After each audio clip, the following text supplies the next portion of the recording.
For the Cook family of Georgetown, Texas, Thursday, January 10th, 2002, begins like any other day. Robert, a software engineer, his wife Janet, an art teacher, and their youngest daughter Joanne, a high school student, eat breakfast and share plans. The only thing a little out of the ordinary this morning is the presence of the family's eldest daughter, Rachel, who is sprawled out asleep on a nearby couch. Rachel is visiting on her winter break from a college in San Diego. She was sleeping on her couch while she was in town for my cousin's wedding. Rachel has extended her stay in Texas to attend the wedding and has been driving her family crazy, asking them which of the many outfits she has brought home she should wear. She couldn't decide, and she was asking everybody's opinion on which one. Of course, she'd end up using the one she wanted anyway, but she always asked. She was very into fashion. My sister was kind of a fashionista in her own way. She loved shopping. It was one of her very favorite things to do. On Christmas Day, she'd worn a new tan sweater with beaded trim. She was like, yeah, this is my new sweater. I got it. It was $400. And my mouth just dropped open. I couldn't believe it. But that's kind of how she was. We were supposed to go out that Thursday night, and we were so excited because I hadn't seen her in so long. Shannon Leach hasn't seen much of her best friend since Rachel moved to California, but their relationship goes back a long way. Rachel and I met probably, I think we were about 5 years old, and she was just one of those people you love to be around.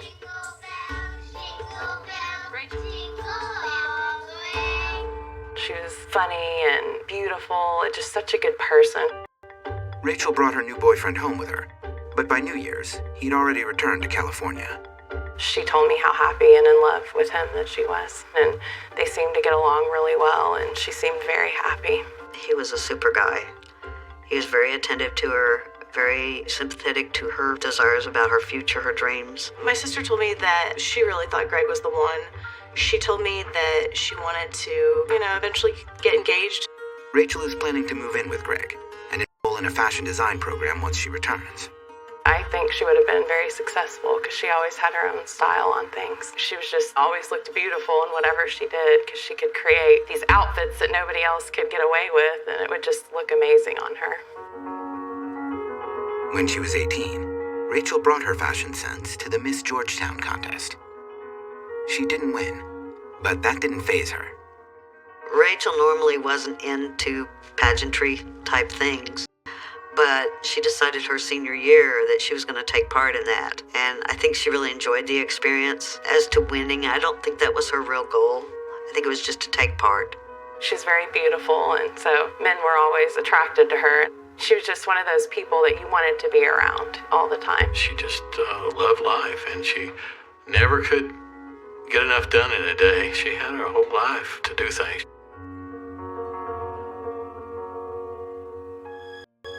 On that Thursday morning, Rachel's father, Robert, leaves first. Her sister and mother say their goodbyes around 8 a.m. and head for school. I walked over and told her goodbye, and she just kind of mumbled. So we said good morning, goodbye, and we left for work.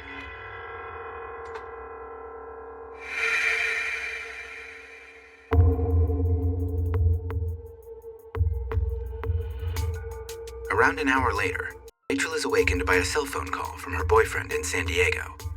She tells him she is going to get up and go for her daily run in the neighborhood. Rachel says she misses him and will call him when she returns home after her jog. She'd run 4 or 6 miles every day, so that was a good workout for her. It kept her in shape. Athletic since childhood, Rachel has been an avid runner for most of her life.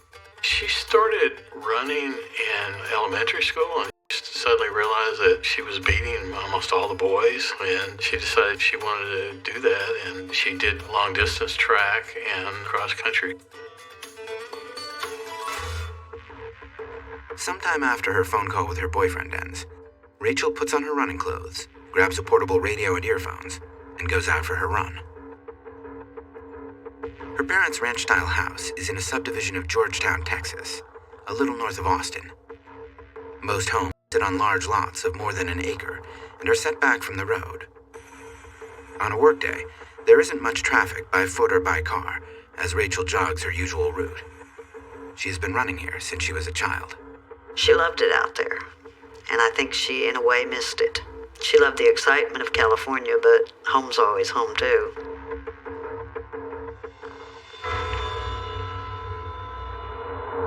Hours later, when her family returns, Rachel is not home. And from the looks of things, she's never returned from her run at all.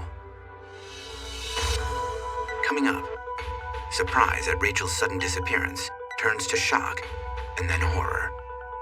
I knew something was terribly, terribly, terribly wrong. Rachel was a hometown girl. She grew up here. She was raised here. Everybody knew her. And to our knowledge, and most of the agencies around here, there's never been a case.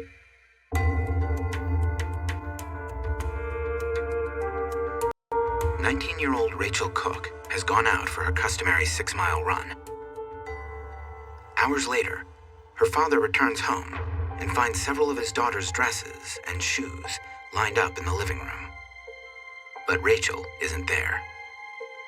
Her father notices that Rachel's cell phone is still at the house, as is her purse. Wondering where she could have gone without them, Robert calls Rachel's longtime friend, Shannon Leach. He had asked me if I had talked to her, and I had said no, but we were planning on going out later, and he told me that she was gone, but that none of her stuff was gone. And everybody that knew Rachel knew she didn't go anywhere without her personal belongings, especially her makeup. So right then when he told me that, I started to get really worried. Rachel's family is concerned too. Her mother phones Wildfire, a restaurant where Rachel sometimes works when she's in town. They said she worked that night, so we thought, well, maybe she caught a ride to there and she was filling in for someone and she forgot to take her purse and her cell phone, and she'd be coming home anytime. But by morning, Rachel has not returned. Another call to the restaurant uncovers a mix-up. It was a different Rachel, not Rachel Cook, who had worked the night before. Now even more alarmed, her family surveys Rachel's extensive wardrobe and discovers that only her jogging outfit and running shoes are missing. I knew something was terribly, terribly, terribly wrong. And all evidence looked like she'd gone out for a run and had not come home. I decided that I was going to go out and drive Rachel's jogging path. I drove that really slow, looking to see maybe she got hit by a car and might have been laying on the side. Janet Cook checks out the local hospital. It has been more than 24 hours since Rachel went out for her run and disappeared. Neither parent finds any sign of their daughter. As if in a dream, they head to the sheriff's office to report Rachel missing. We received a report on January the 11th, 2002, from Robert and Janet Cook that their daughter Rachel Cook was missing. She had been unaccounted for already a day. Rachel was a hometown girl. She grew up here. She was raised here. Everybody knew her. To our knowledge, and most of the agencies around here, there's never been a case like this. Georgetown is a classically quaint, old Texas town, surrounded by quiet residential neighborhoods and cattle ranches. Abductions were unheard of until Rachel Cook disappeared. Nothing happens here. It's a small town. Everybody's friendly. You don't think that something like that could happen to you. Her parents had been uneasy about Rachel living in the much larger city of San Diego, where she moved after high school. We were worried about her in San Diego. We thought that they'd have a crime rate. It never occurred to us that it would happen when she was at home. Nothing ever happened to her there, and she comes home, and home's supposed to be safe, and it wasn't. At first, Rachel's family believes the authorities are slow to respond to their missing person report. I felt like the police didn't take it seriously enough, a little bit inclined to say it's probably nothing, things like that don't happen here. She was a young girl, she probably just went out to go party and didn't tell people, because for the most part, that's what happens in Georgetown. You said that she was off in Mexico, probably with her boyfriend, and that she'd be home any minute, and that was kind of discouraging. We lost some valuable time because in an abduction, the first 48 72 hours. That's your window right there. And we lost it. When the Cooks don't hear back from police on Friday, they organize a search by friends and family for Saturday morning. When an investigator finally appears around noon on Saturday, he stops the search. They were, I think, kind of astounded at how many people were out there. But I think they were also freaking out because there were people just tromping around on what might be a crime scene. The next day, an investigator from the legendary Texas Rangers joins the investigation. I was contacted by the Williamson County Sheriff's Office on January the 13th of 2002. Pretty early on in the investigation, it was determined that it would be unlike Rachel's behavior just to go off and not tell anyone where she was, so it created suspicion. And he told me he didn't think Rachel left on her own, so that made me feel a little bit more like finally got to the right person. And so they started approaching it more like there was a problem.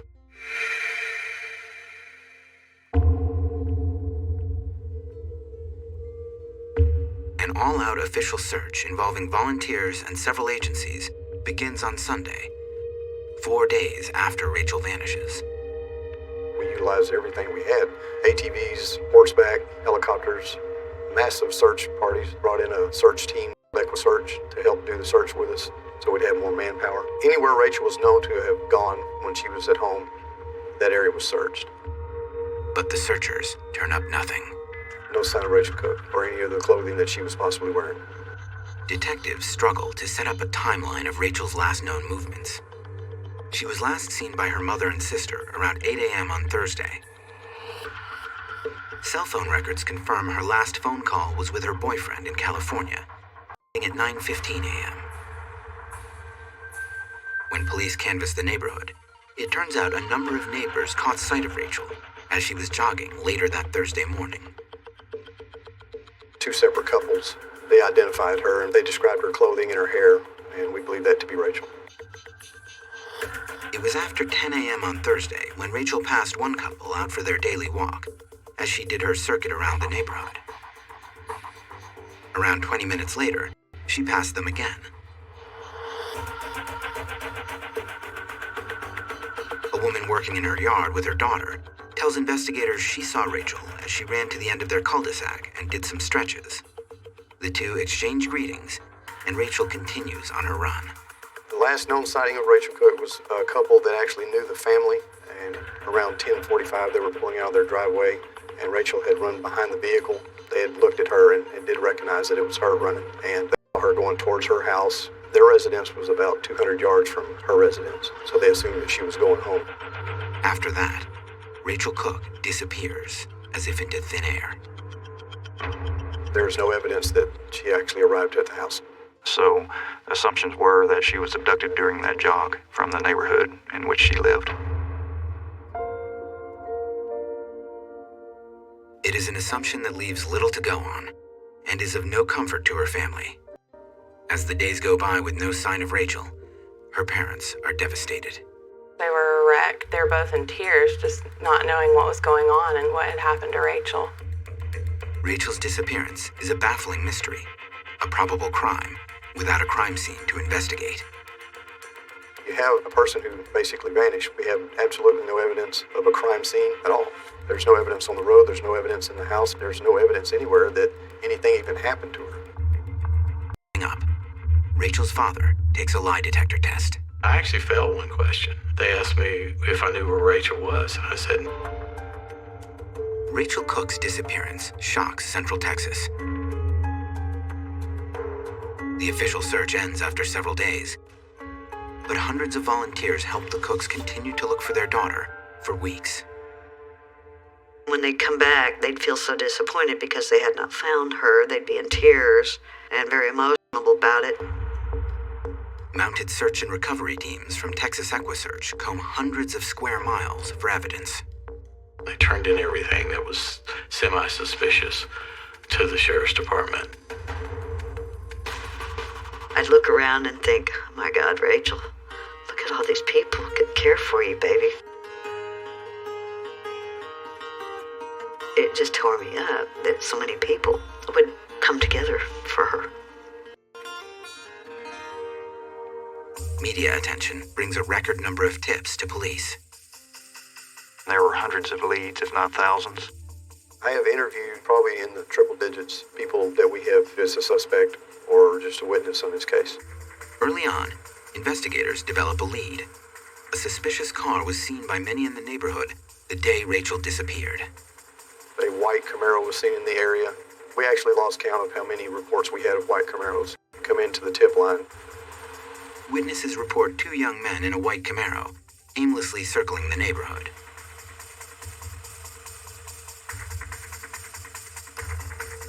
One report mentions a jogger in Rachel's age range near the Camaro. Another suggests a young woman possibly struggling in the car. Investigators worked really hard to locate that particular car. Several were located and examined, but no evidence was found that actually linked Rachel to those particular vehicles.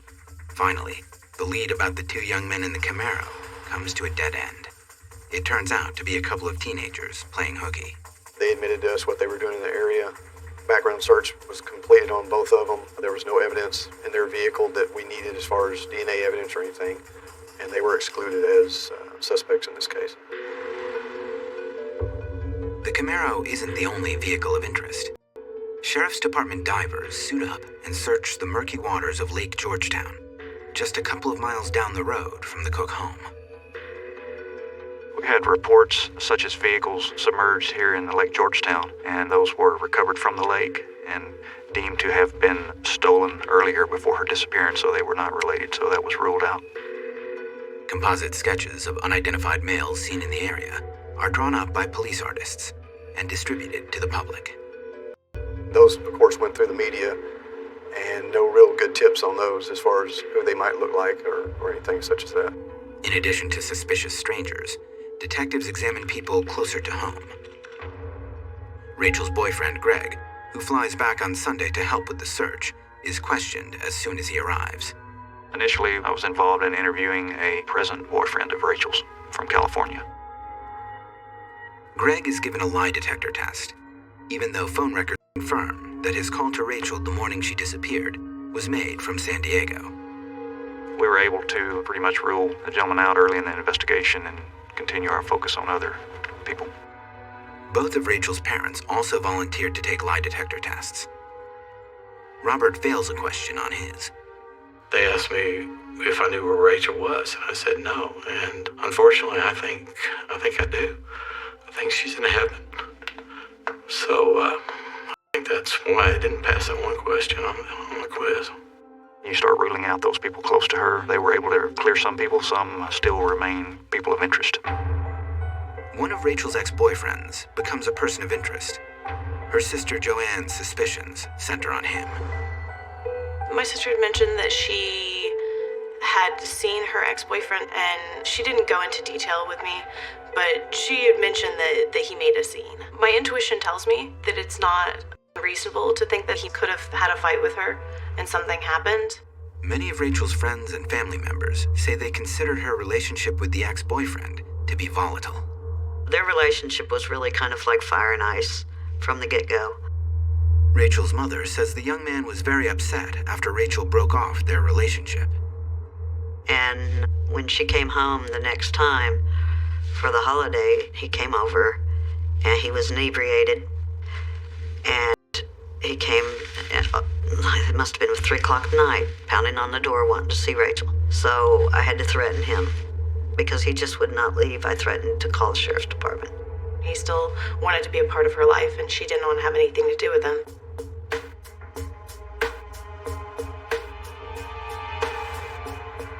They had been at a party a couple nights before, and people heard him arguing, and he was yelling at her and telling her that he couldn't live without her, and he wanted to be with her again and that she needed to be with him. This was 2 days before she disappeared. Police investigate, but the man denies any involvement in Rachel's disappearance.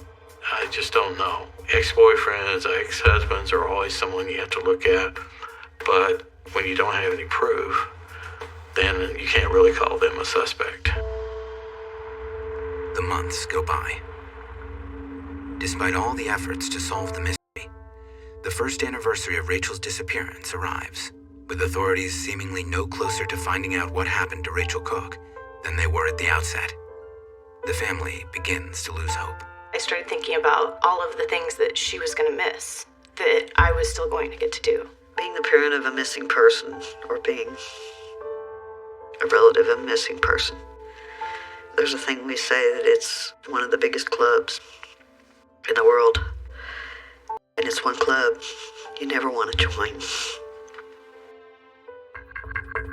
Coming up, after years without a break in the Rachel Cook case, the investigation heats up when a convicted murderer reveals he has something to say. He advised us that he killed Rachel Cook and named locations that he had taken her.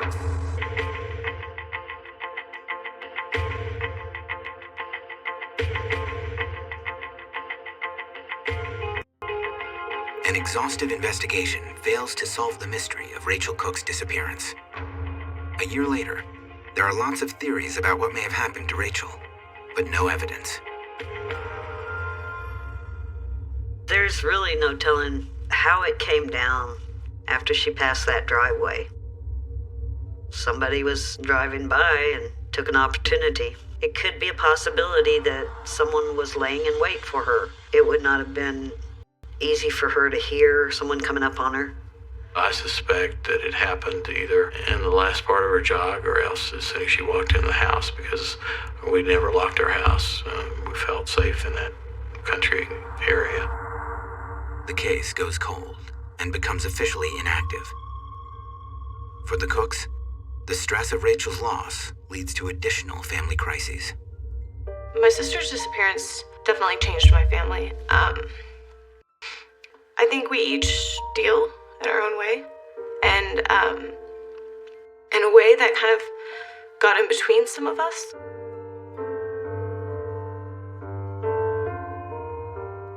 Robert and I weren't communicating. When it came to Rachel's stuff, we were together. We were going to do what we needed to do for our baby. But his and mine's personal relationship just wasn't there anymore. She wanted hugs, she wanted comfort, whereas my dad wanted to make sure it doesn't happen again. And then he also was kind of our liaison for the media and making sure the word got out. It was very difficult on us because when you have a missing loved one, that comes to be like a second job. I ended up getting laid off. Janet and I were divorced, and just psychologically, it's always there. You wake up to it every day.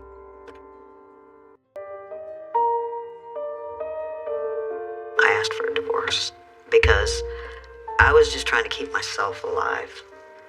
I mean, I had depression like you wouldn't believe. And I was seeing a psychiatrist, and I was on major meds. And me, I tried to go on with life as much as I could, as much as normal.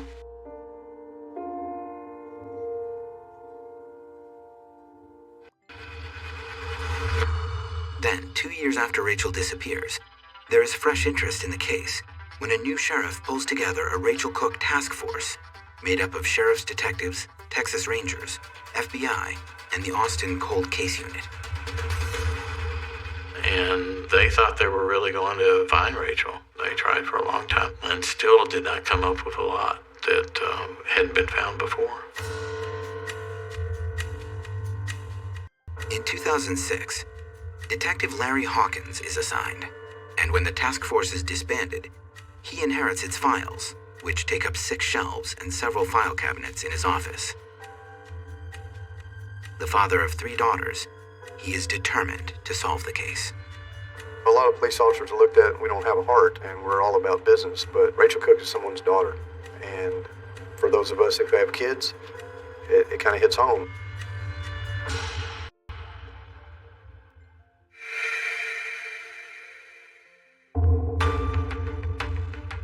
Then, in August of 2006, investigators get what looks like a clear breakthrough in the case.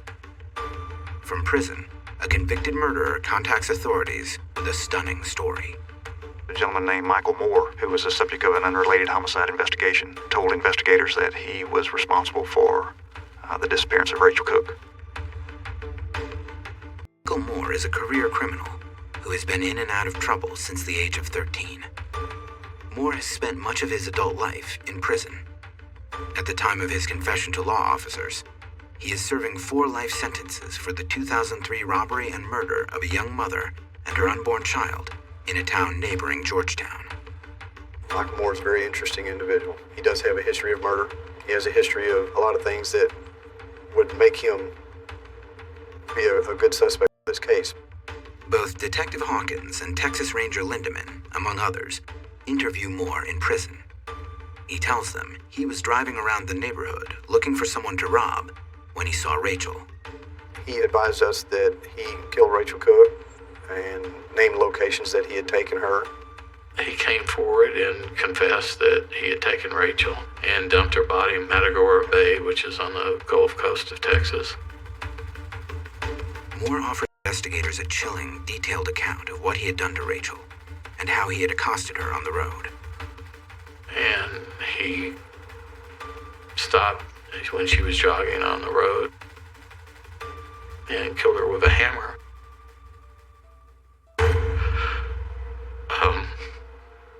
That was all hard to hear. The story is plausible. Moore was out of prison at the time of Rachel's disappearance and lived not far from her parents' house. After Rachel disappeared, a white pickup truck became a vehicle of interest. Moore was said to have driven a white pickup at the time. Rachel's mother remembers seeing such a vehicle near her house. There is a white pickup truck that was in the area. And I think it was the first night after we went to the police, before the police were involved in the search. It cruised real slowly by the house. Investigators continue to spend time talking with Moore. They believe they are starting to build a solid case. Investigators interrogated him extensively, even taking him to locations where he had claimed to have disposed of her body. Divers search a location Moore takes them to in Matagorda Bay, but they find nothing. Still, he and his attorneys work out a deal for Moore to plead guilty to the murder of Rachel Cook.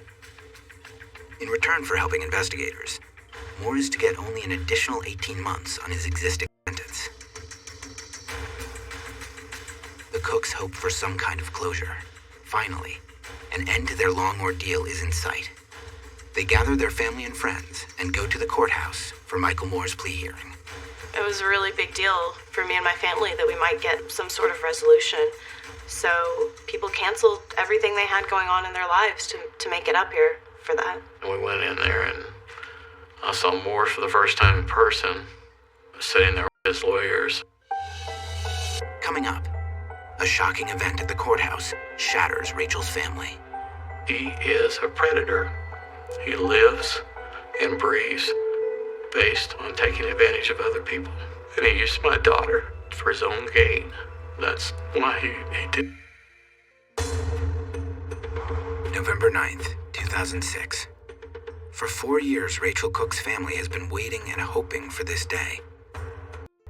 A convicted murderer, Michael Moore, says he is finally going to tell them what happened to their daughter. The day that Mr. Moore was going to enter his plea of guilty, there was a lot of interest generated because there had been so much extensive news coverage of Rachel's disappearance, and now it came down to the day that somebody was going to admit that they were the cause of her disappearance. There was tons of reporters. The courtroom was absolutely full. It was almost like you see on TV. It just seemed very surreal. The courtroom was packed with people, and Mr. Moore stood there to enter his plea.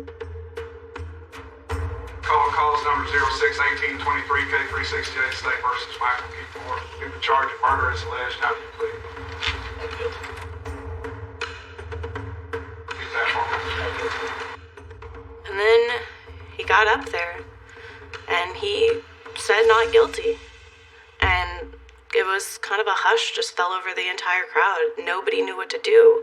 He had been feeding information that he had done it and said that he had done it. And then out of nowhere, he just decides that he is going to take it back. Which was contrary to what he had been telling investigators and the prosecutor's office that he was going to do. Moore's turnabout creates an uproar, even surprising his lawyers. But he sticks to his not guilty plea, and the hearing is dismissed. The Cook family voices outrage. They feel victimized all over again. Thank you. forward and be a man for once in your life and tell the truth. Moore later tells a reporter that he made the whole story up. He is a predator. He lives and breathes based on taking advantage of other people. And he used my daughter for his own gain. That's why he did everything.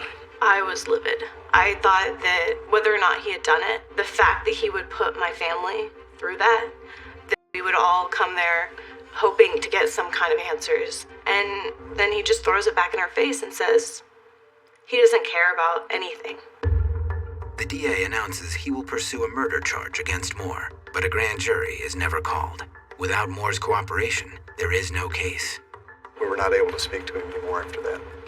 He did sign paperwork, but it was not finalized by a judge as far as prosecuting him on it. There's no evidence that he actually did what he said he did.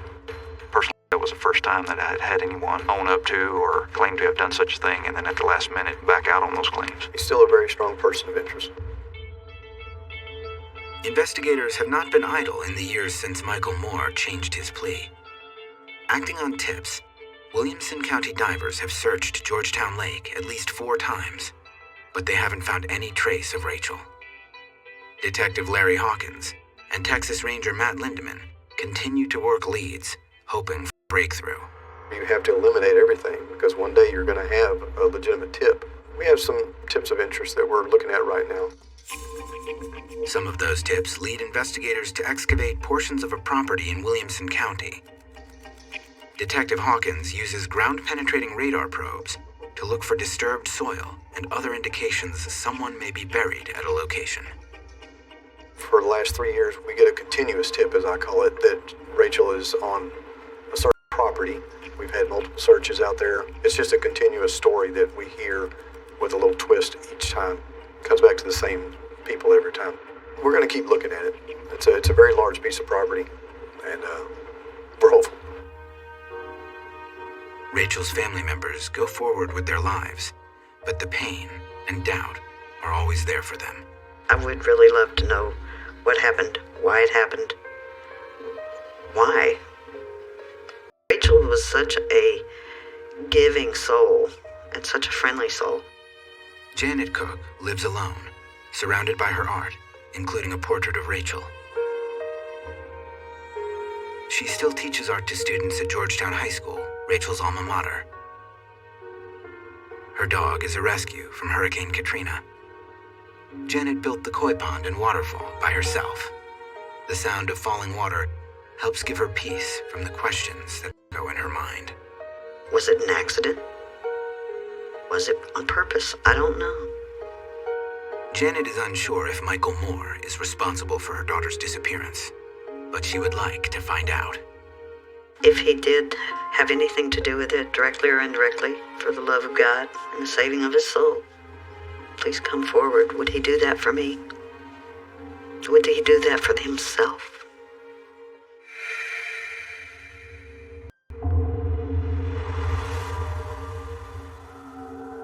In January of 2011, Michael Moore agrees to be interviewed about Rachel Cook for this program at the state prison in Gatesville, Texas. The camera is set up in the prison chapel, but when he appears, he says he has changed his mind, just as he did that day in court in 2006. Rachel's family doesn't know what to make of Moore's infuriating and cryptic behavior. At times, they think he may have had a hand in Rachel's disappearance, but more often, they think he is simply manipulating them. He could have murdered Rachel. I'm not going to say anything. He lived not too far from us. So he could have done it. But I just had this feeling that he was just taking advantage of us. Robert Cook keeps a small house in the Georgetown area, where his daughter Joanne lives while getting a master's degree in social work at the University of Texas in Austin. My sister's disappearance kind of solidified for me that I wanted to be in a profession where I'm involved with people, and I also want to make sure that anybody who's having any issues in their own life has somebody to talk to so that they don't feel tempted to do what whoever took my sister did. Finding Rachel has been Robert's first priority since the day day she disappeared, and the years have taken a heavy toll on him. You feel guilty.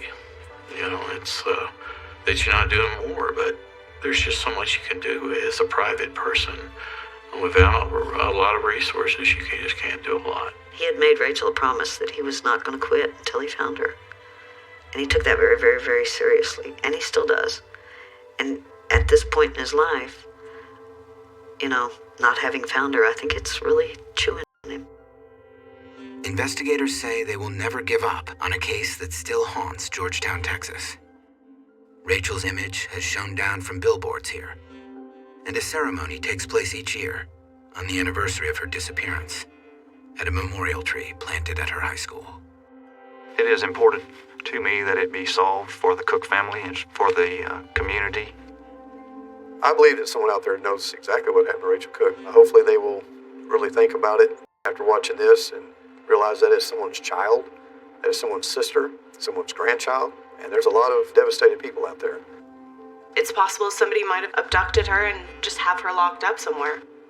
So what I would like is answers. Just to know. I mean, even if that means we know she's dead.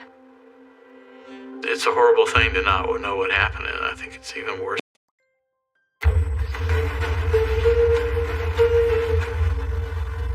People just don't go missing or vanish. What happened to Taylor Wright is everywhere. Friends and family have not heard from her since September 7th. There were so many stories going around. Had her work as a PI made her a target. We're talking about a little baby boy who is missing his mom.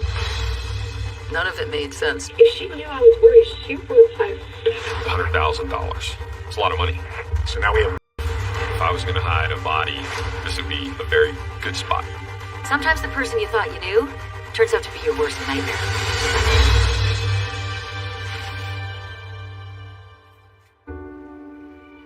This is the picture of Taylor that I think about, her smile and just the love of life that she had. This is how I see her.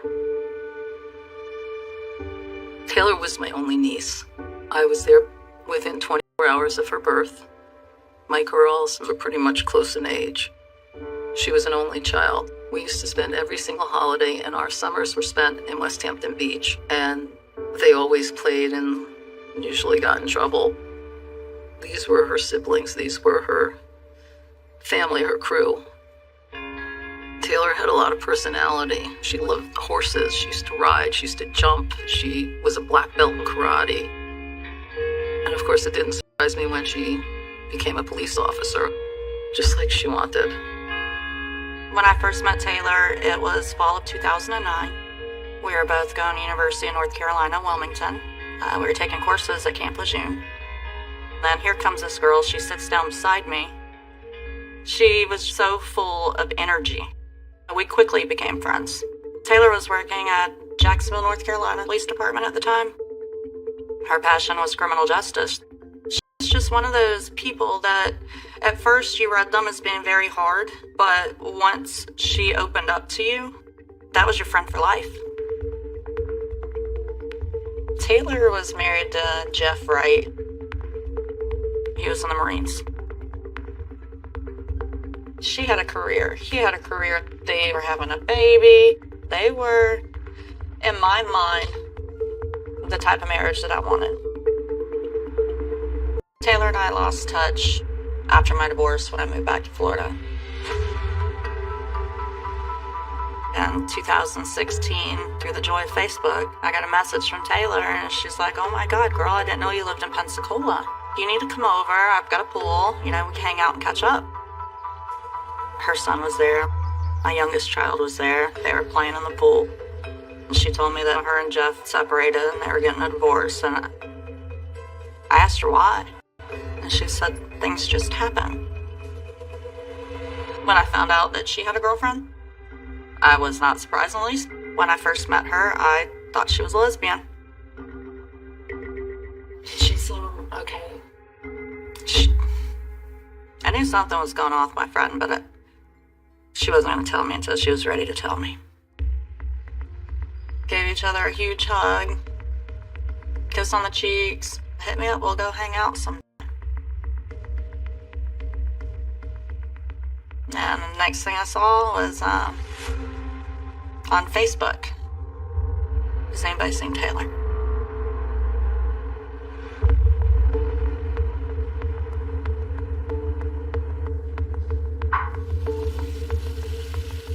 September 2017. I've only been a detective for a little over a month, and I was assigned a missing person case. I was asked if there was a detective that I would prefer to work with. Chad Wilhite was extremely experienced. He was very young, very outgoing, maybe a rookie in the investigations division, but he was very smart when it came to police work. Taylor had been missing since September 8th. It was about a week, so I reached out to the person who reported Taylor missing, which was her girlfriend, Cassandra Waller. I just want to explain your first name, right? C-A-S-A-N-D-A-N-D-R-A. She explained that Taylor moved down here to Pensacola and started doing private investigations work. How long have you all been dating or seeing each other? We started dating in the middle of April, and we became committed girlfriends the week of Memorial Day weekend. Cassandra and Taylor started dating early 2017. They've been in a rather short relationship. Things moved fast, and they decided to move in with one another. The last day that y'all were together, can you kind of walk me through that day? It was Friday, which was the 8th. She made me breakfast. She made me like eggs and bacon and stuff. Cassandra described September 8th as a normal day. Taylor was planning to meet with Ashley MacArthur, who was one of Taylor's closest friends. Cassandra said that just as she was leaving, Ashley arrived in her car to pick up Taylor. They were going to go run some errands for that day. So as I was getting in my car, Ashley pulled up, and I was like, all right, we hugged, we kissed. I love you. I went my way. Cassandra stated that she did try to contact Taylor multiple times throughout the afternoon, got no response back to her text messages. At that point, Cassandra said she reached out to Ashley. I texted Ash, and I was like, Ash, where are you guys at? Ash was like, hey, we're up at my mom's house, which is up in Milton. They on a farm. She was like, Taylor's just out riding a horse at the front. We'll be home a little bit. I texted Taylor a couple more times, no responses. Then about like 7:30, I texted Ash, I was like, Ash, what is going on? You said you guys are going to be home. And Ash was like, what are you talking about? Like, she's not at your house. And I said, no, she's not. According to Cassandra, Ashley said that Taylor left her house around 5:15 to go have a drink and to decompress. Ashley said she offered Taylor a ride, but she refused. And then Cassandra receives a cryptic text from Taylor. I'll call you later. I'm not angry with you, and I should have called, but I just need to think. I'm trying to get my life organized and on track. Cassandra was very confused. Taylor had just moved in with her. They were making plans together. She really didn't see this coming. Saturday came, and there was nothing from Taylor. Sunday, nothing from Taylor. And at this point, Cassandra was beside herself. Taylor's always been so quick to reply back to me. If she knew I was worried, she would reply. Cassandra started calling around to everyone that she knew to see if anyone had spoken to her, and turned up nothing. Is she hiding? She has this private investigator business that someone who she's investigating murdered. At this point, we have no concrete evidence or idea to go by. Anything's possible.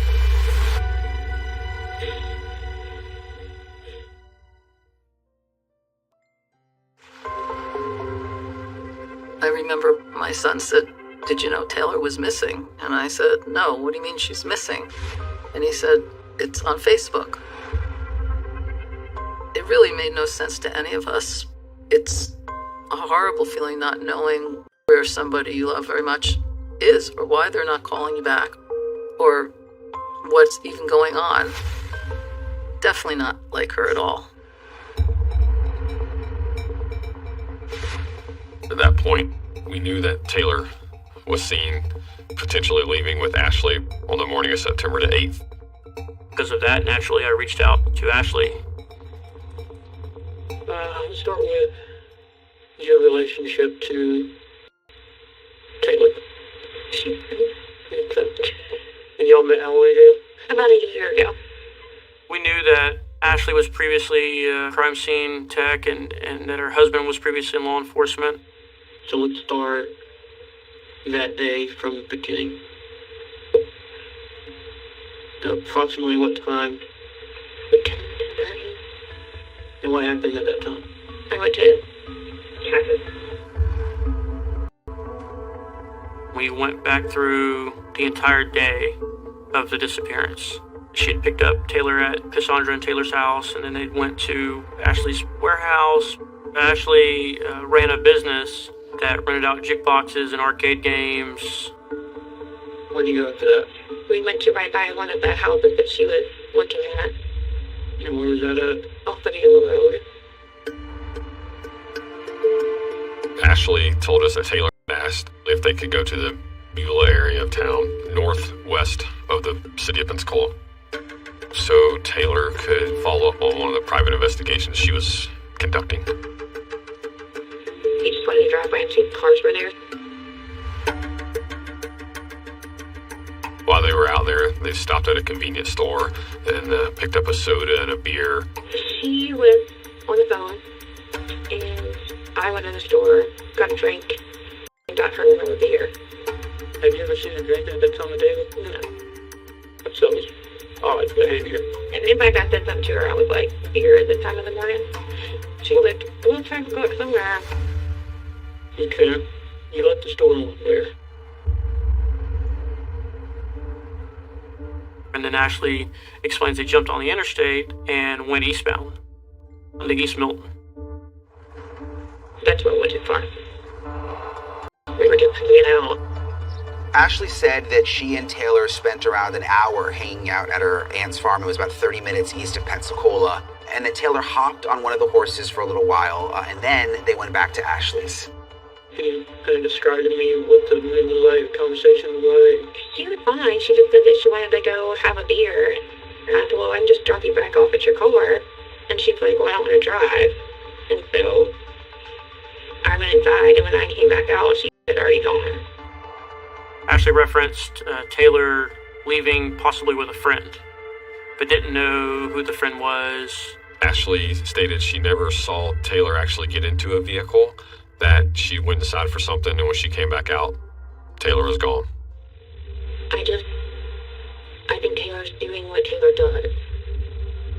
The only thing I worry about is with the drug situation.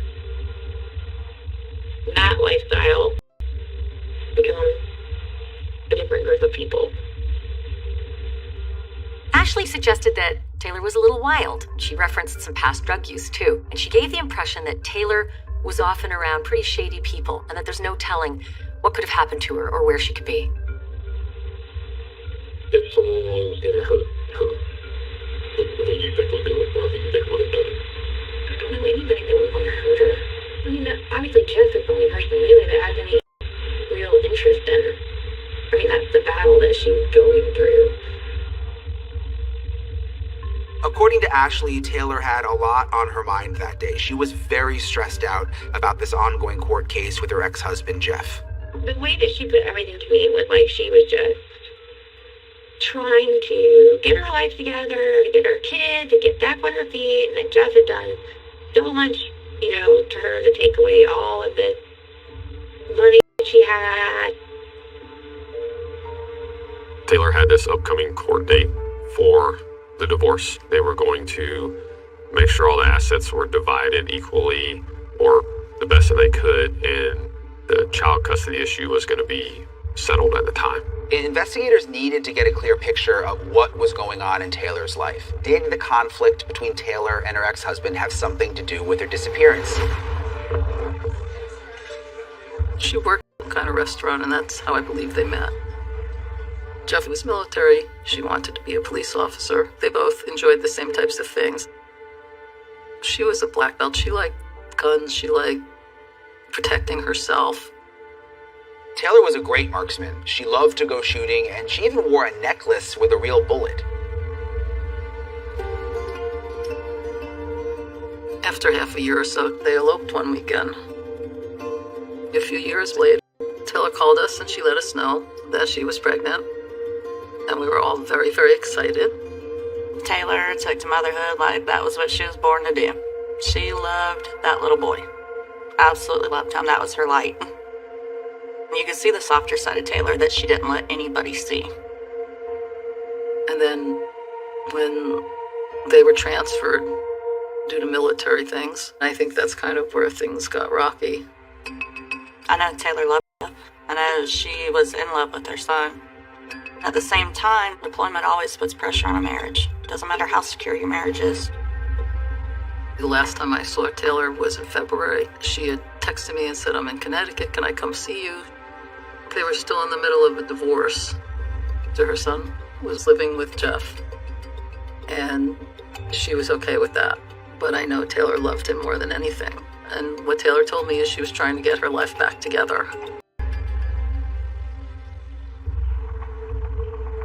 We had learned that Jeff was an active duty member of the military. He was part of the Special Forces unit. Obviously, he's going to be someone we need to look at. So I called Jeff. He lived in a different state at the time. I wrote a summary of the conversation between Jeff and I. Jeff said that prior to the divorce, Taylor removed approximately $100,000 from their joint bank account. Jeff felt the money should have been part of the assets to be divided, and the judge started ordering Taylor to return the money. $100,000. It's a lot of money. It definitely irritated him a lot. When there is this much money at stake, that is an immediate red flag for investigators, because that is a motive for murder.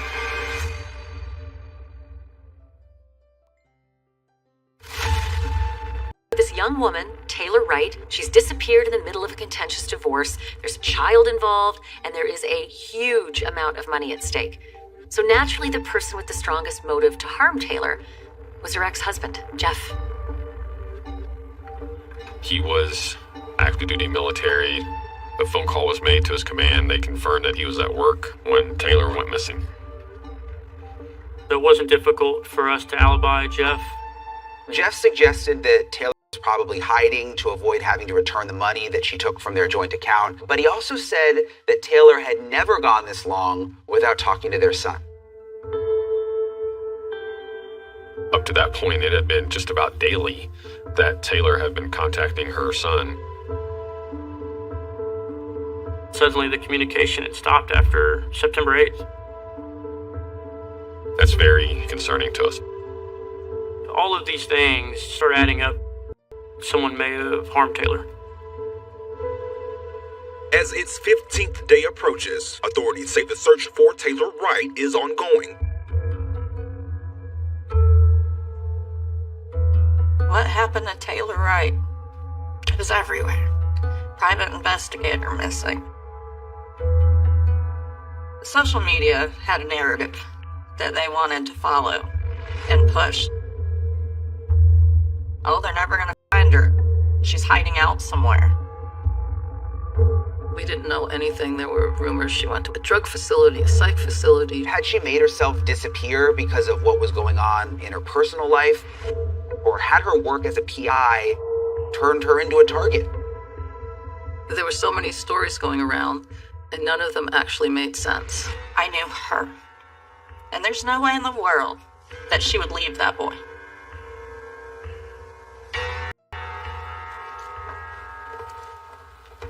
People just don't go missing or vanish. It's incredibly hard today because of banking, digital records, cell phones. It's almost impossible. We needed to start figuring out where this money went that was missing. We started identifying banks, subpoenaing these banks for Taylor's accounts. The next thing we did was type up search warrants, contacting the cell phone providers, not just for Taylor's, but Taylor's girlfriend, Cassandra's, and her friend, Ashley, because those are the last two people that saw her alive. We want to read messages, look at phone calls, emails, cell tower data, and try to corroborate anything that we can. When I send all that stuff out, I'm just waiting. You may have to wait weeks to get back the data. While we're waiting on this information to come back, we decided to go back to Cassandra and perform a search of her home that she consented to. And what we were looking for was anything that was tied to Taylor.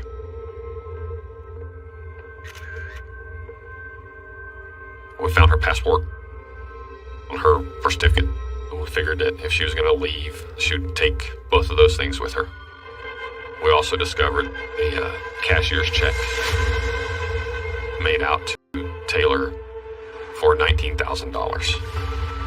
Wilhite and Gigliotti assumed that the cashier's check represented a portion of the money that Taylor didn't want her ex to have. But why leave the check behind? If I'm going to go hide out and not want to be found, I'm going to go cash that check. How much money, to their knowledge, cash did Taylor have? In a safe deposit box or in a house somewhere? I never knew the actual amount. Taylor never actually told me about it. Was there anyone that you know of that she contacts that has financial issues? I don't know everybody that she ran with, so I don't know like what their financial status is. I don't know like if these people do drugs. Ashley had suggested that Taylor was using drugs and was around shady people. And when detectives questioned Cassandra, she said Taylor had admitted that she tried cocaine. And then she was like, yeah, I've done it 3 times though. That's it. I was going through a lot and I was fighting depression and I needed to just be out. I've never seen her do drugs. I've never even had an inkling that she was doing drugs. Never. If she was dead right now and you knew, would you tell us? I don't know. Listen, she left. Did you hold her? Yes, I did not. I was gonna love her.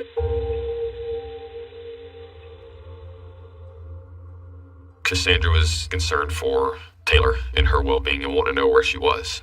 But without any hard evidence, they could not rule anyone out completely. Everyone within Taylor's inner circle was still a suspect. Hey, Detective Daylight, it's Ashley. How are you? Well, how are you? I was just calling to see if you had any update on her.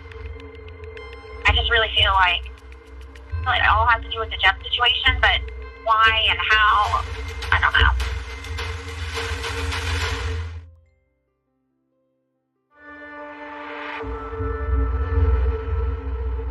I called Detective Gigliotti almost every day. You know, tell me something like, did you even check hospitals? Did she have a car accident? Have you checked her passport? Did she cross the border? And he'd say, I can't tell you anything. It's, not uncommon for a family member or friends to call us, hey, just got any updates? I'm concerned. I was just calling to see if there was any update or anything going on. Ashley MacArthur was one of the people that would regularly call us. Privately, is there anything that we can do to help? She was just asking kind of what we'd uncovered, where we were at in the case. But Ashley MacArthur didn't just check in every so often. She was calling all the time. Of course, she could have just been concerned about her friend, sure. But the frequency of her calls, that was concerning. And every time she called, she seemed to have a brand new theory. I know that she was gonna start getting cases, criminal defense cases or something. I wonder, can we get phone logs from Verizon? Do they keep that? I'm not sure. As they told you before, I'm kind of new up here. I was this new detective and I told her that. Brand new at this, I'm still trying to figure things out, and she seemed to buy that. No, I've never, to be honest with you, looked into it. If he needed to act like he was kind of lost on what was going on, he could do it. Because if she is involved, we don't want her to know our concerns. Ashley previously worked as a crime scene tech, and with her background in law enforcement, we didn't want to risk the chance that evidence would be destroyed. We wanted her to continue to believe that she was helping in the investigation and was an ally of sorts. But in reality, we were filing documents, search warrants, and subpoenas to uncover bank records and cell records pertaining to Ashley.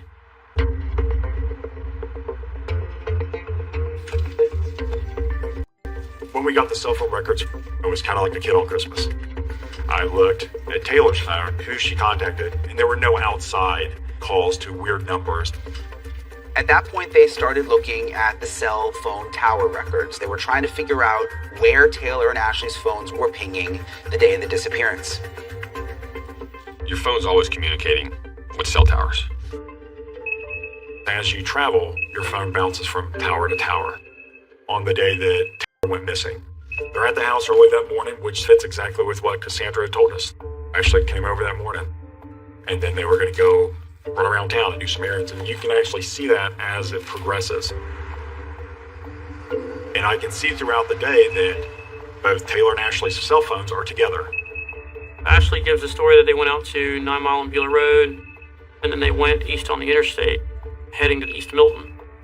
And yet the cell towers show that after leaving 9 Mile and Beulah Road area, they stayed in the northern side of Beulah for hours, in an area known as Cantonment. The area that those phones were pinging is very rural, it's very remote, and it just so happens to be the complete opposite direction of where Ashley said they went that afternoon. Ashley and Taylor's phones are there for almost 3 hours the day that she went missing. All during this time frame, too, is when Cassandra is no longer receiving messages from Taylor. Investigators also discovered text message conversations leading up to Taylor's disappearance, where Taylor was asking Ashley to help her retrieve her money from a safety deposit box at the bank. Taylor sends Ashley a text message saying, "We got to go by the bank. I need to get this money. The judge is ordering me to return this for court, for the divorce proceedings." Looking at the text messages, it appeared that Taylor had entrusted Ashley with money that she'd been trying to hide from her ex-husband. Taylor was concerned about making sure she got the money in time for the upcoming court date. Ashley just kept making excuses, saying she was delayed, and they never seemed to make it to the bank before it was closed for the day. You could see a real concern from Taylor saying, "I need to get this money. I'm going to go to jail." It was just building up, and it was about to explode.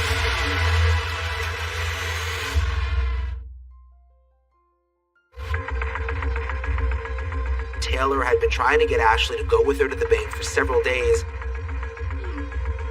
It appeared that Ashley had been helping her store some money in a safety deposit box.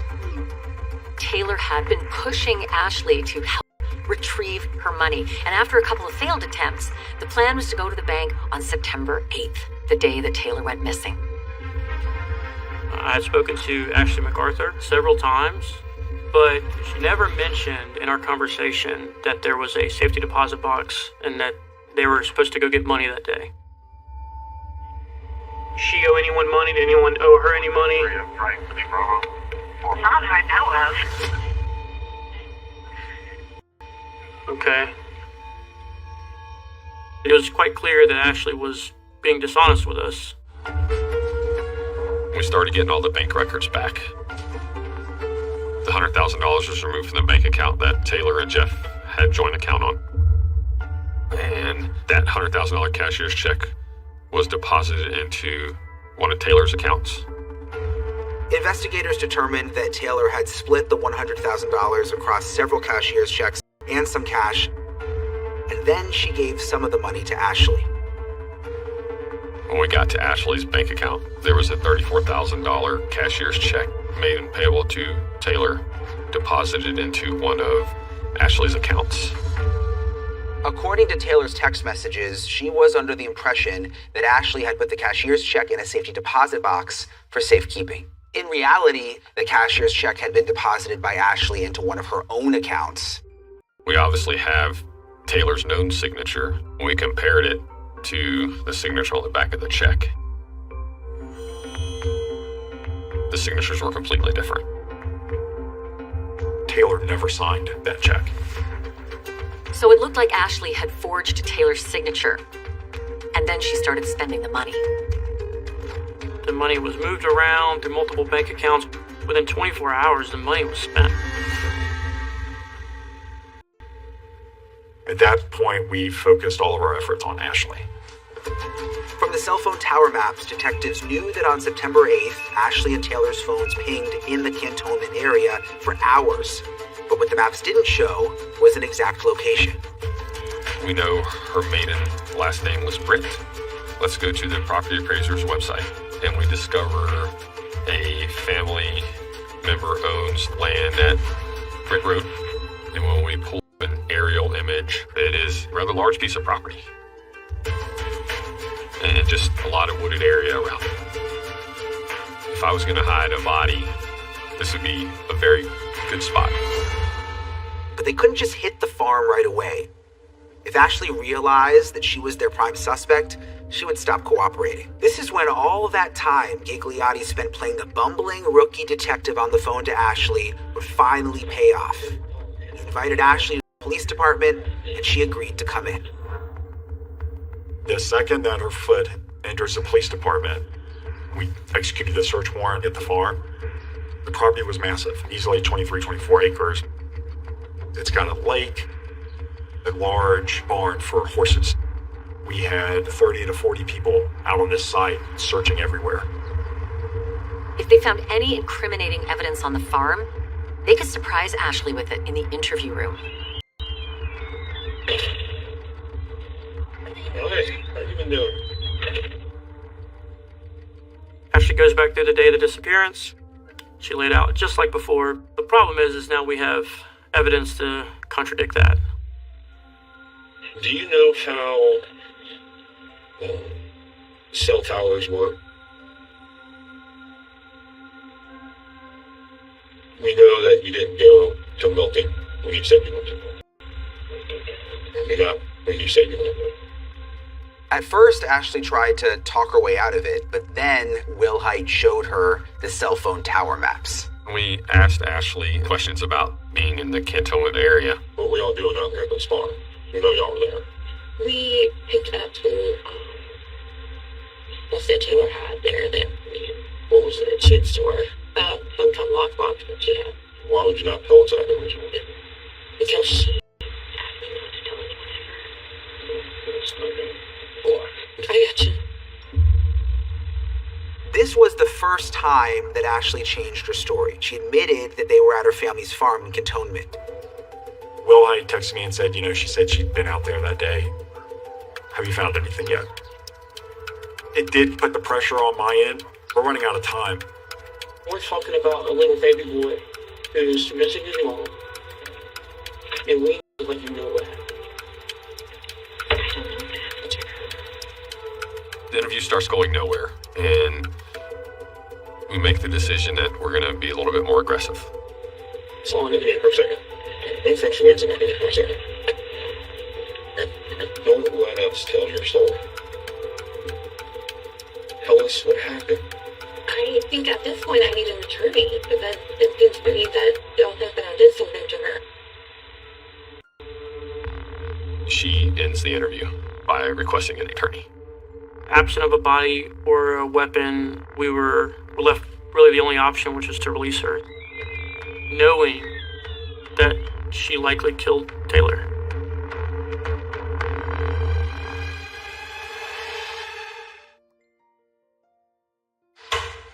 It is never easy for investigators to let their prime suspect walk out of an interview room, but the Pensacola PD surveillance team following Ashley MacArthur back to her house, and now the only hope was to find some evidence out on the farm.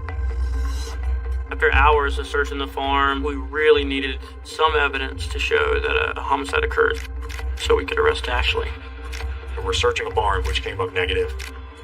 We had a team that started looking toward the back end where the burn pit was. We're not finding anything at all. Until finally, there were some broken tree branches just off the site of the property that didn't match the foliage. And a Florida wildlife officer moved a couple of the branches, and he noticed the outline of a human skull.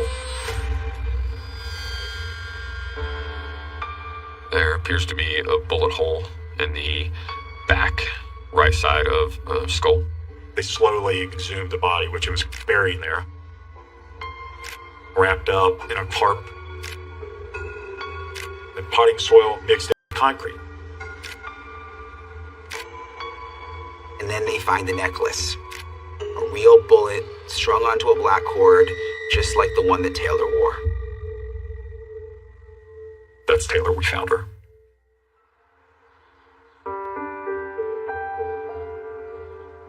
I was driving home when I got the call that they found her. And she was dead.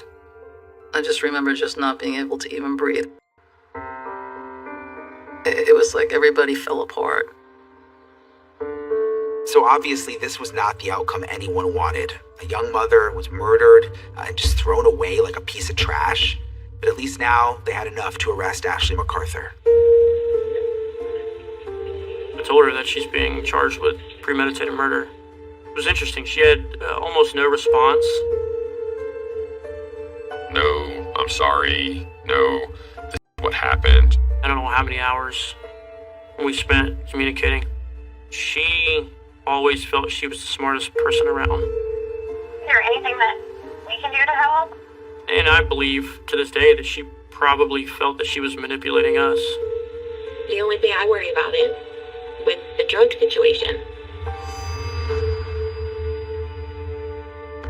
She wanted us to view Taylor as this person who's not a victim. Did you find any evidence that Taylor was using a lot of drugs? No evidence that we uncovered showing that Taylor was consistently using any drug. I don't believe what Ashley says. A murder trial is underway for a woman charged with killing a private investigator in Escambia County. It all came out in the trial that Ashley MacArthur had been living a double life.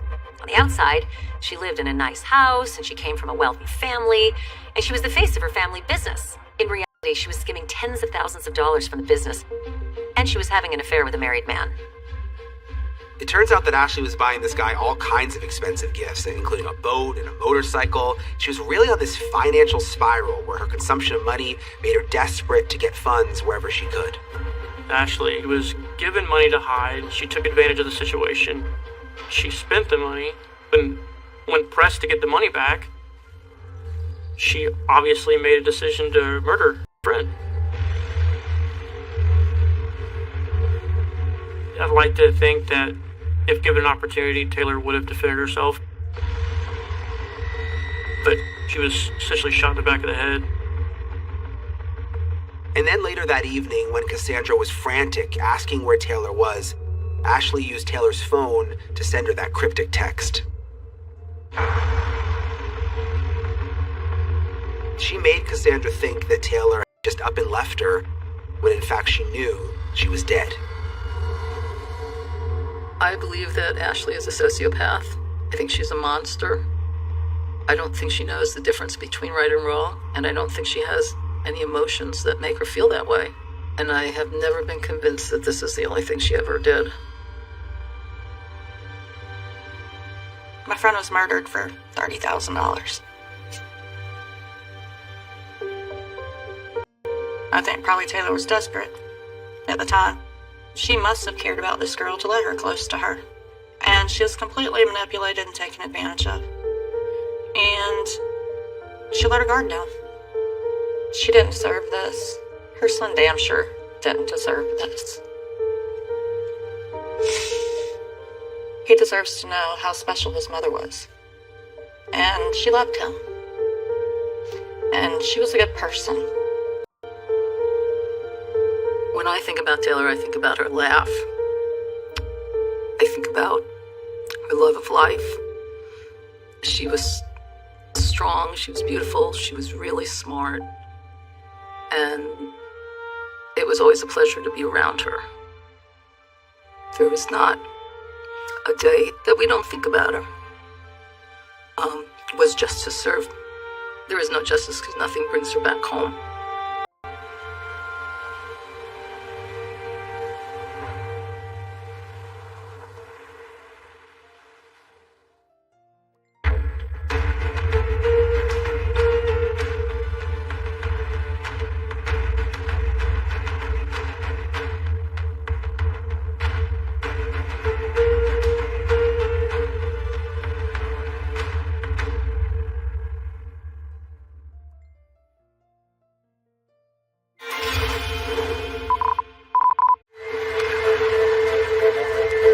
Every summer, thousands of holidaymakers flock here to the British seaside to enjoy the warm weather, the pebble beaches, and the amusement arcades.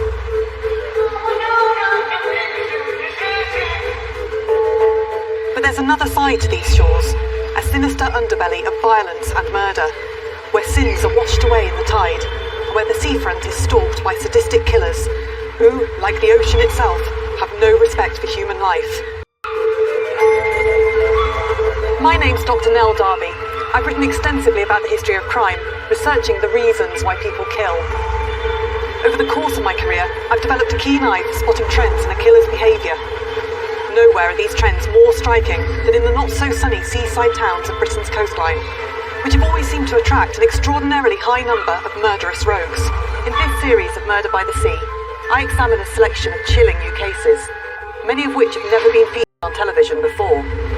Join me on a journey to the cliff's edge, where the land meets the sea, and where life meets death.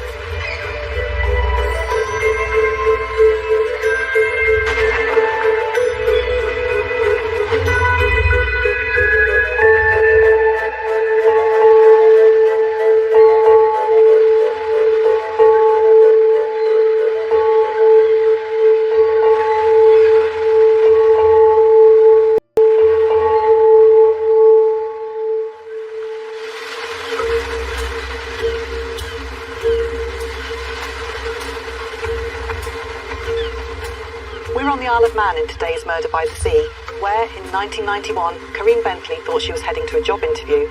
The interview was fake and she ended up dead, in a very rare case for the island. The Isle of Man's a relatively small, rocky outcrop, just 32 miles long by 14 miles wide, in the middle of the north part of the Irish Sea, off the west coast of Britain. It has, for hundreds of years, been a holiday resort for people seeking quiet walks in what is genuinely a beautiful, spectacular location. It's a lovely place to live, a lovely place to bring your children up. And as far as the police force is concerned, it's an island and you don't have the sort of the major crime related to drugs and that sort of stuff in those days that you had in the UK. There's still a lot going on, and it was interesting. Douglas is capital of the island. The island's now got about 85,000 people, and about half of that population live in or around the Greater Douglas area. There's no areas where you wouldn't want to walk and not feel safe. In essence, if you had a burglary, you had a pretty good idea who would have done it, because we had a small community of criminals. It's the nature of the beast, isn't it? You'll always get the vast majority of law-abiding. There's one or two that will always want to do it easier, do it the simple way, and would commit the crime. There were a number of homicides, there were a number of violent crimes in the Isle of Man in the mid-20th century, but I think this was a particularly unpleasant crime. The motives made it particularly unpleasant, the means made it particularly unpleasant, and the youth of the parties make it horrible as well. So I think it's fair to say it was a shocking crime at the time. Now, the Isle of Man is a curiosity. It's one of 3 crown dependencies of Great Britain, and it maintains the right to govern itself, and it retains its own set of judicial procedures and laws. They're known as Manx laws and procedures, which are separate from and often very different to those throughout the rest of Great Britain. It's a small country, it has limited resources.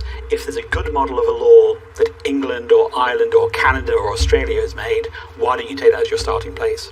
So actually, if you were visited the Isle of Man, and I would strongly encourage everyone to visit the Isle of Man, if you visited the Isle of Man, it would feel very, very familiar to you. The laws would feel very, very familiar, but their basis is actually different. So for instance, there is no national speed limit on the Isle of Man. There are many speed limits in towns and, where necessary for safety, and they are imposed by an Act of Tynwald, not by an Act of Parliament. If you ask anyone in Britain the date of the last death sentence passed for murder in this country, they'll almost certainly point to the mid-1960s. And they would be right. Almost. The last 2 men to be hanged for murders were executed in 1964, and the following year the death sentence was suspended in mainland Britain. And in fact, in 1969, capital punishment was abolished by Act of Parliament for all crimes except treason. But the key word in all of this is mainland Britain, because the Isle of Man retained it. And that death sentence was the only sentence available under Manx law in 1992 for cases of murder. And the last person to be condemned to death for murder in the British Isles was Tony Tier. His trials and punishment played out have guaranteed him a place in British legal history. The murder of Corinne Bentley takes place on the Isle of Man in July of 1991. Corinne was a single woman, aged 22. She lived alone, and she'd started a relationship with a local farmer on the island. Now, Corinne is described as being having mental incapacity to a degree. Corinne herself wasn't from the Isle of Man. She was born in the Littleborough area of Rochdale, and she was said to have some kind of intellectual impairment. Her mental age was around 15. Despite that, she had had a job working for older people. She had formed a relationship with a local man, Elliot Kinvig. Now, Mr. Kinvig owned a substantial farm on the Isle of Man. It was 111 acres. Elliot lived on a farm with his mother, his sister, and her husband, his brother-in-law. The farm was quite extensive. It was 111 acres, in fact, in total. And they farmed the usual agricultural products, grew various crops, and had a small amount of livestock. But within a short period of time, there was a great deal of resentment, apparently, in relation to Corinne residing at the farm. Although it's not documented exactly why, but it must have involved the ownership of the farm and the financial setup and etc. what would happen in the future.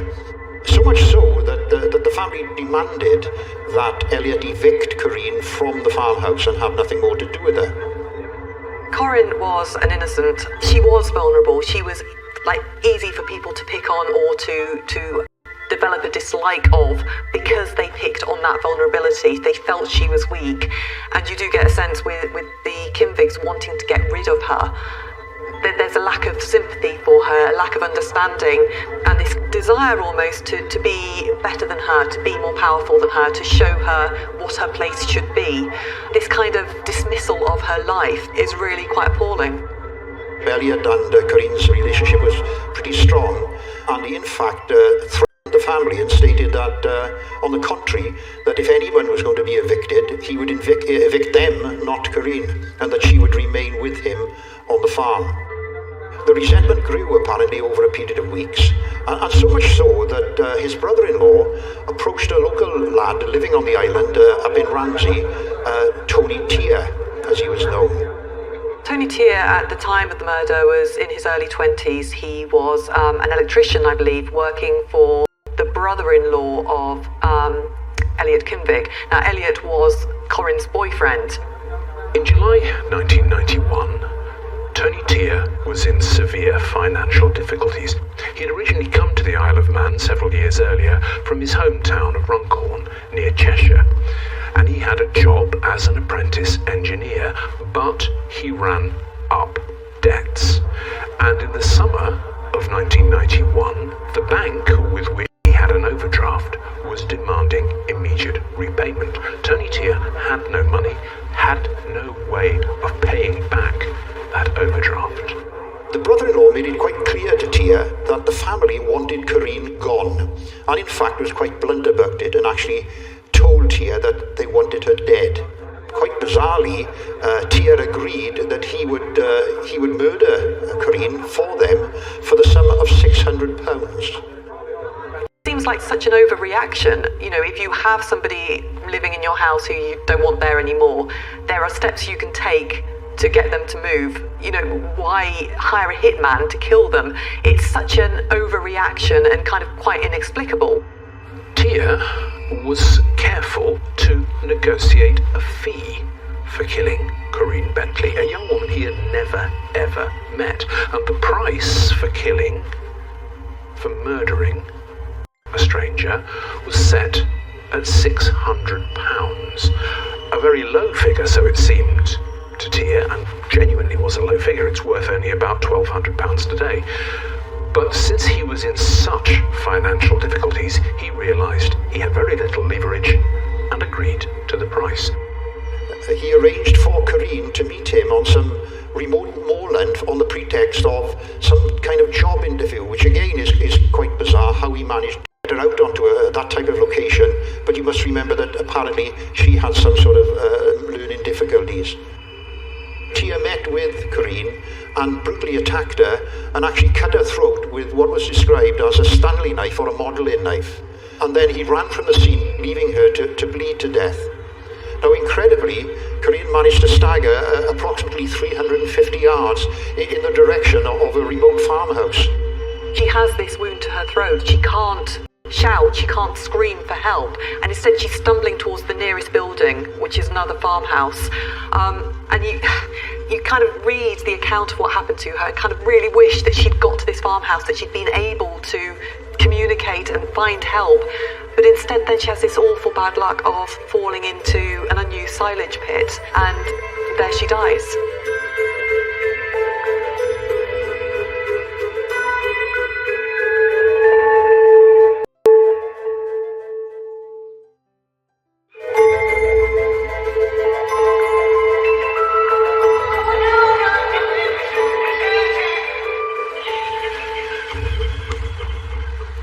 Often with cases of murder, the answer is close at home. So the police look at the family's friends, and kind of anyone they came into contact with.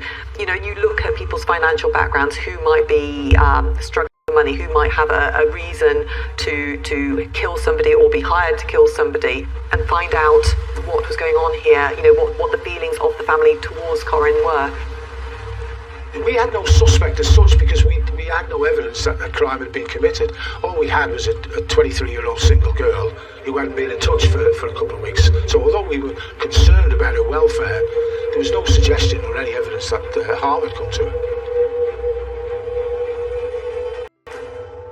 In 91, I was uniform inspector and classed as a divisional commander in charge of policing in Douglas. I spent most of my service in CID, but then I got promoted into uniform and went in charge of Douglas Policing, which is how I became involved in the Corinne Bentley case. Obviously, I was aware that we had missing from home in relation to Corinne. A little bit more serious than normal because Corinne was a vulnerable young lady. She had learning difficulties, as we would say in these days. She was 23. And she hadn't been seen for a couple of weeks, and obviously that was worrying.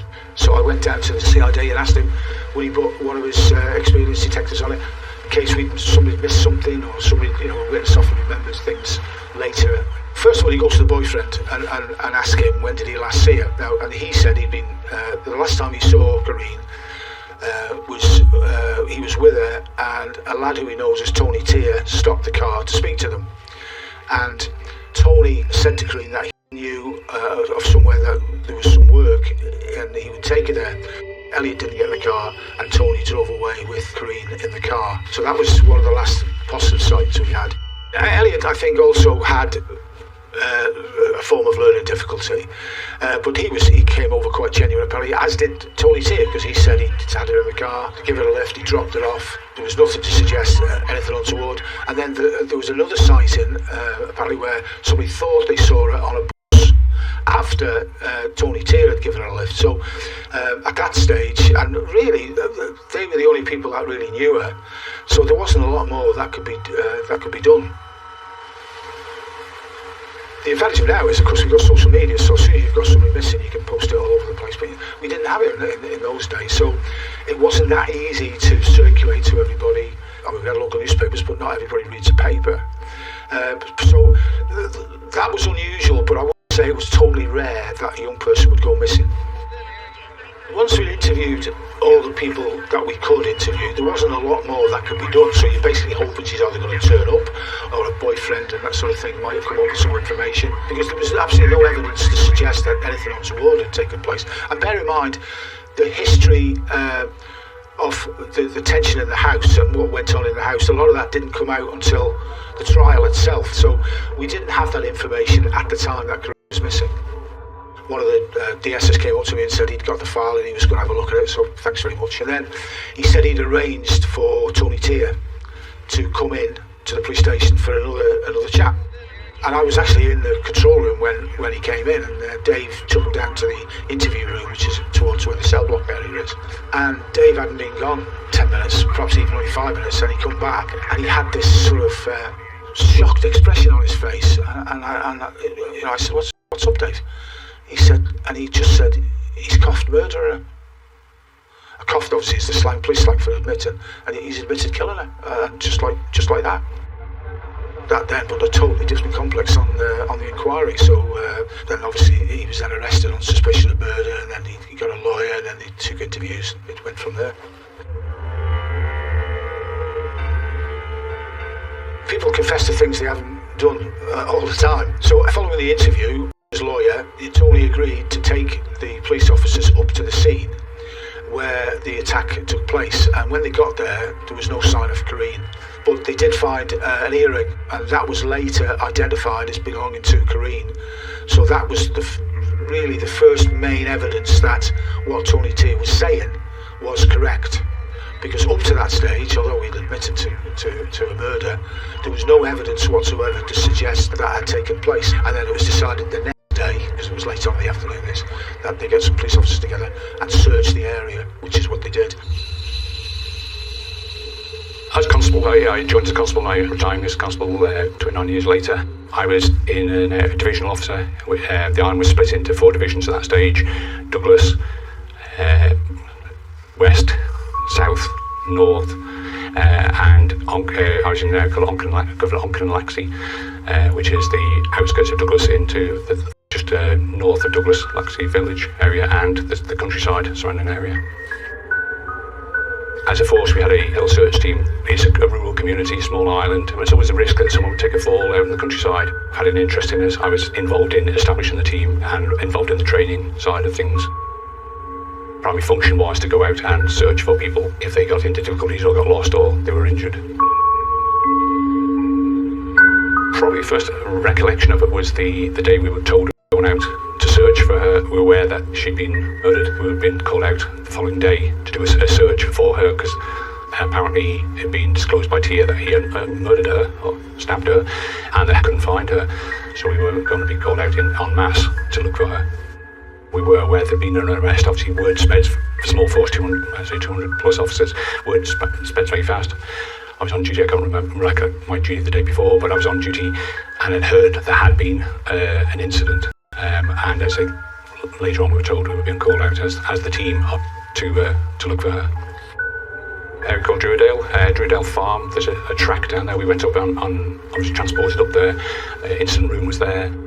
Druidale's not the place you frequent. You drive through it, but you don't go there unless you go to a farm or something.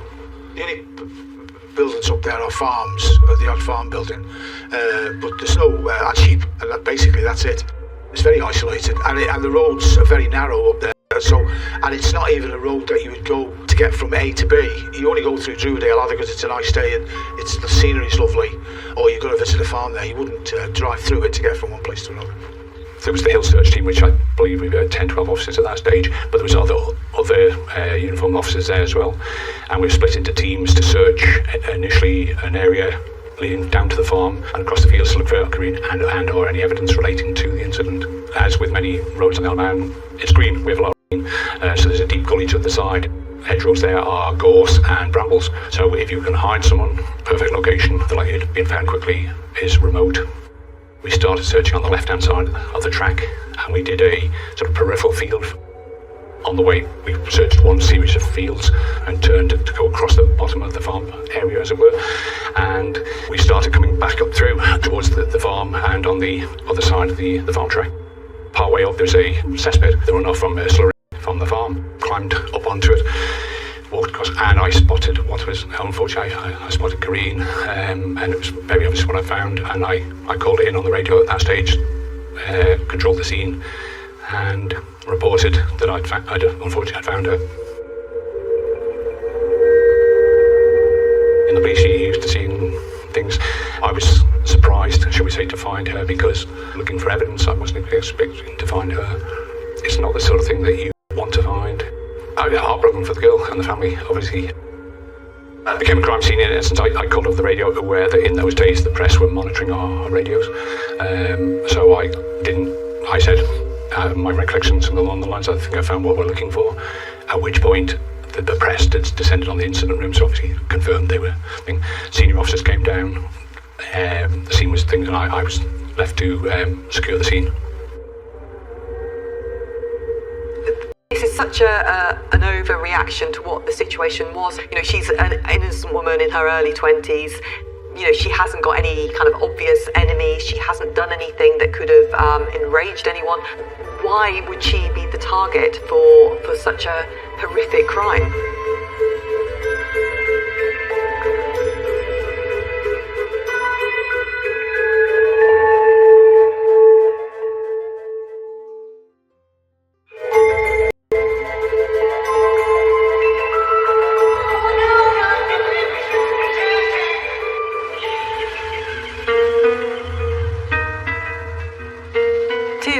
A young man sort of doing a very ordinary job on the Isle of Man where not much of any interest kind of happened, certainly not in his locality or in his life. You know, having been paid to kill Corinne, he then starts to play into this idea that he is a professional man. This is a kind of identity that is far more exciting and glamorous in his mind than what he actually does. So he's talking to the police as though he is this big character. It makes him feel like he's a success, you know, even though he was hired to pay off a few kind of debts and he had no real beef with Corinne.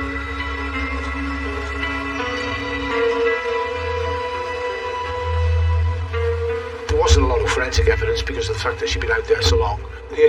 Very well exposed to the weather, the heat, the cold, so it's very, very difficult. Forensic evidence like that is not easy. It's not easy at all.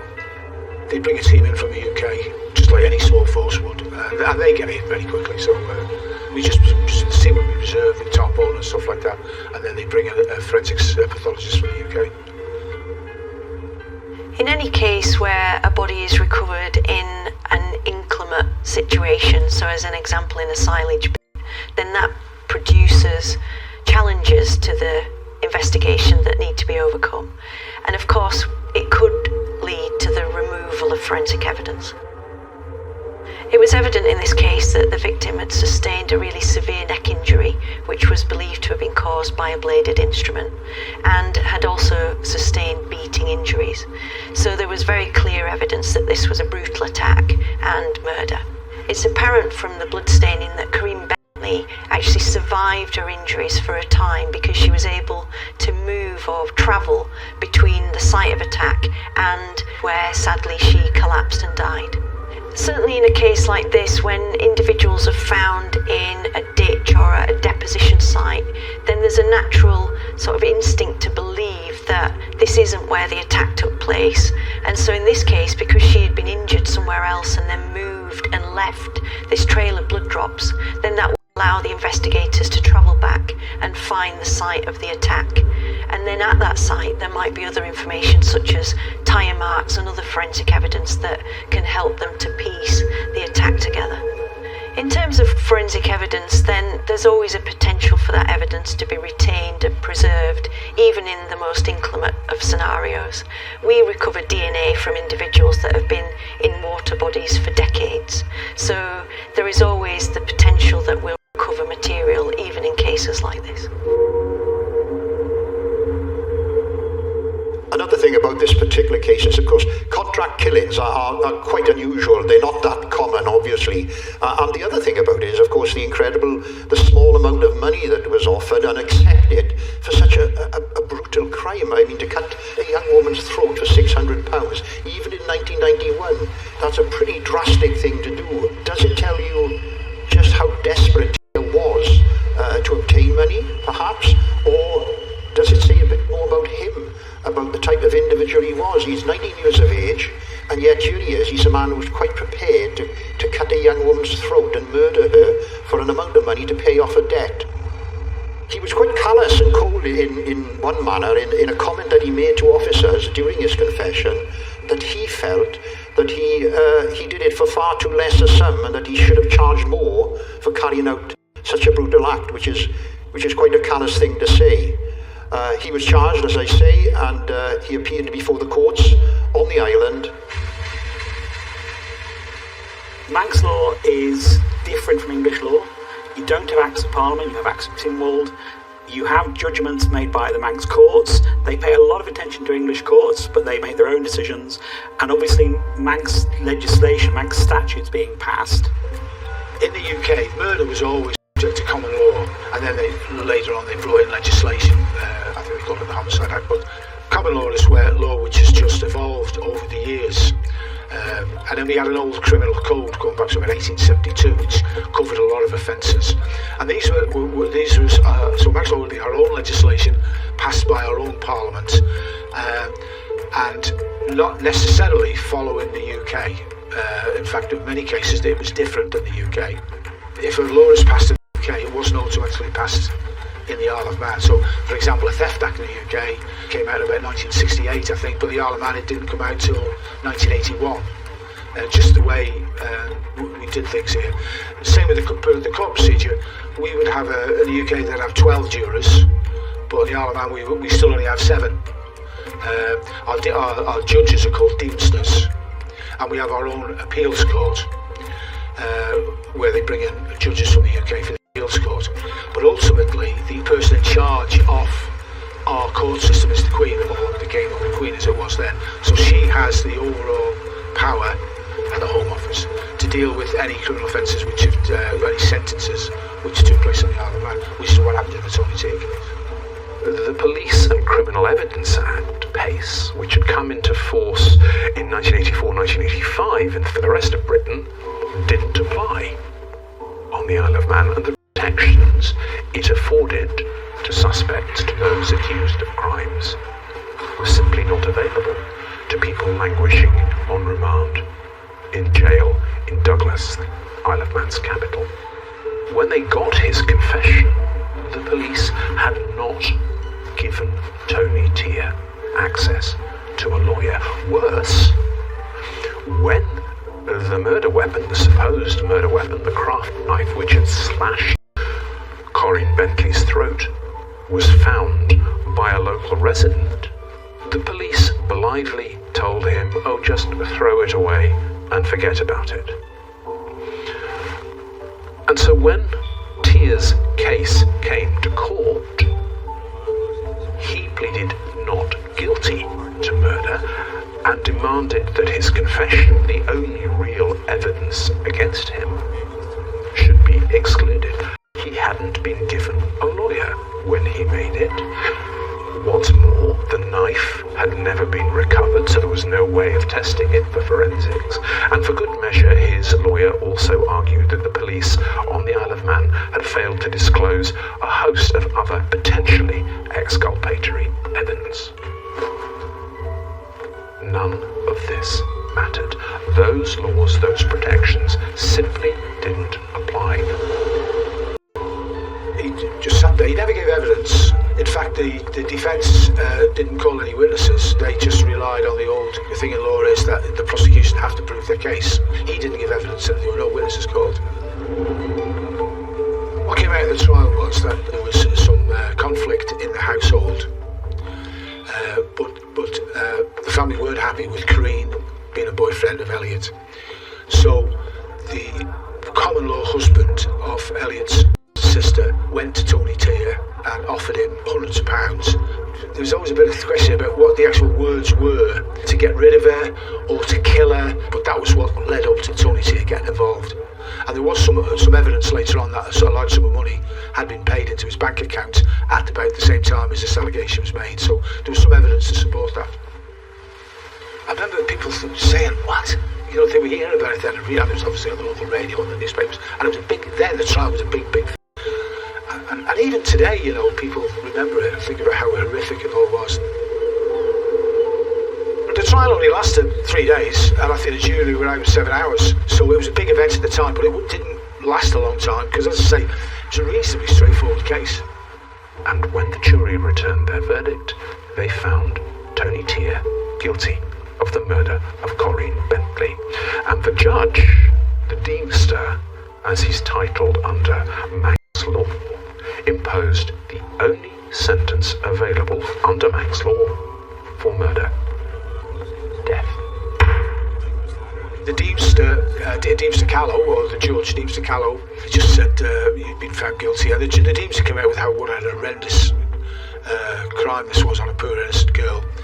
And then he said, but you've been found guilty of murder, and I'm going to impose on you the only sentence that the law allows me to, and that is you'll be taken from this place, you'll be hanged by the neck until you're dead. And the way he said it, and it was quite a moment, to be honest with you. He could have cut the atmosphere with a knife. I'm not too sure whether people in there, a lot of people in there who were there, the family, quite realised what was going to happen. We did, because we knew what the law is. When I say me, the police officers, they dealt with it, knew, but any public that were in there would not have known. And when you hear a judge say something like that, in fact, the shivers have gone down the back of my neck now, thinking about it. I think you might find he was the last person in the British Islands to be sentenced to death. We see the death penalty as being a product of a bygone era. It's something historical. It's what our less civilised ancestors did, to convict someone and then send them to the gallows. And so this case was particularly shocking because it reminded people that even in the early 1990s, this civilised era, there was still the death penalty on the Isle of Man, that the judge would still put on the black cap when they were sentencing someone to death. And it's that kind of remnant of this kind of less civilised, apparently, era that survived. And that's quite shocking, actually, when you think about how relatively recently this was.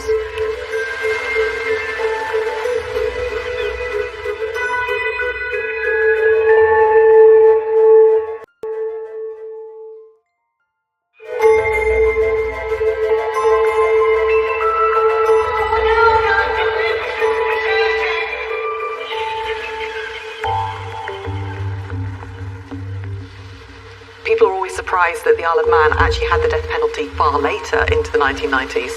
Although it hadn't been carried out for some time, it was still on the statute books. The case has got a lot of interest because Tony Tier was the last man to be sentenced to death on the Isle of Man, even though people knew that it would get commuted. They knew that he wouldn't be executed. Basically, up until the 1960s, you had a situation where the Isle of Man had capital punishment execution, really for murder. That was the only crime which would result in a death penalty. And frequently they were commuted, dropped down to life imprisonment. In the 1960s, England, the United Kingdom, turned away from capital punishment. So you have the abolition of capital punishment for murder during the 1960s. The Isle of Man chose not to follow.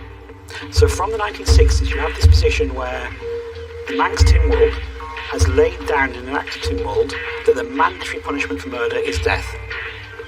Meanwhile, less than 20 miles across the sea, in England, the Home Secretary would never allow the Manx authorities to execute. Imagine the political cost of a Home Secretary in a country which bans execution, allowing somebody to be executed for a crime in British territory 20 miles offshore, where the Home Secretary has the power to stop it by the exercise of mercy. So from 1960s up until 1990s, you have a pattern of convicted murderers receiving the prerogative of mercy down to life imprisonment, and it was quite clear to me from talking to some of the people who were involved around the time that this was not a matter of judgment. It was automatic. The Home Secretary would never allow a Manx murderer to be executed. A court would sentence a man like Tony Tier to death and would remand him in a condemned cell in the prison on Douglas to await his fate. The condemned man would then apply to the British government to have that sentence commuted, and quietly the Isle of Man would agree, and that's what had happened in the 3 previous murder cases and death sentences which had been handed down in the second half of the 20th century. Tier's case was to be slightly different. So Tier is convicted of murder, mandatory sentence is death. He knows he isn't going to be executed. Everybody knows he isn't going to be executed. He then secures a retrial, And between his first trial and his second trial, the Manx Tynwald says, actually, we can't carry on like this. It is not sensible to have a system where somebody has to be sentenced to death and we all know it's not going to happen. It makes a mockery of it. And so, in between those two trials, the Manx Tynwald abolished the death sentence in the Isle of Man. He appealed, he got a new lawyer, and like what he appealed, and UK organisation that tries to deal with miscarriages of justice got involved because they felt that the case was purely based on a confession, just a confession and nothing else, because there was no forensic evidence. And two English barristers agreed to come over and represent him, and he was given a new trial. His appeal was granted. And much of the evidence of that trial was repeated. However, there was some extra evidence where a health worker who'd been interviewing Tony whilst he was in prison, serving a sentence, Tony admitted to him what he'd done in quite detail. So that health worker came along and gave evidence in the trial, and he was convicted on the second occasion. This time, though, he was not sentenced to death because by 1994, when his second trial took place, the Isle of Man had finally caught up with the rest of mainland Britain, and the island's parliament, the Tynwald, had formally abolished the death penalty. Tony Tier was sentenced instead to life in prison. He was both the last person to be sentenced to death and the first person to receive a mandatory life sentence after the death penalty was removed from the statutes. So that's why it's had such attention from a legal history perspective. And I think because of that, we lose sense of what the actual crime was and who the victim was.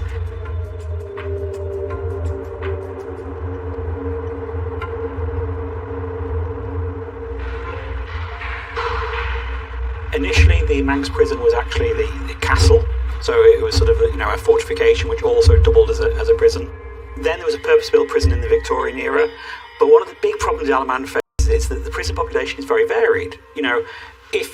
If you're a prisoner serving a short term for theft, you may be quite differently placed from somebody facing a life sentence for murder. So meeting the needs of different prisoners is really difficult. You have men and women may need to be treated differently, young offenders may need to be treated differently. So one of the ways the Isle of Man gets around that is to basically subcontract into the English prison system. And typically somebody with a very long sentence, particularly around Tier, would actually serve that sentence in an English prison. So Tier was convicted in the Manx system, but because there weren't really the facilities in the Isle of Man to deal with a life prisoner, he was sent to a specialist unit in England which has long-term prisoners.